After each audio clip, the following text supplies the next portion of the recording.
In regards to tomorrow's election, having voted for the president the previous election, I will not be voting this year. I just don't feel like I am knowledgeable enough to make a good choice for our new governor.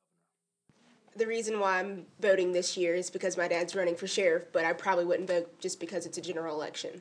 I don't find the general election as important, but normally I would vote in a presidential election. So I'm voting tomorrow in the governor's election. This is the first time I ever have voted in a governor's election. I voted in both of the past two presidential elections.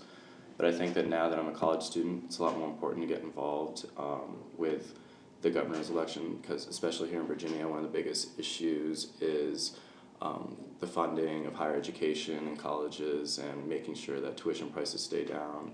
I think that a lot of students here in college probably vote more often in presidential elections than they do in governor's elections, because presidential elections obviously get a lot more press and everyone talks about it more often.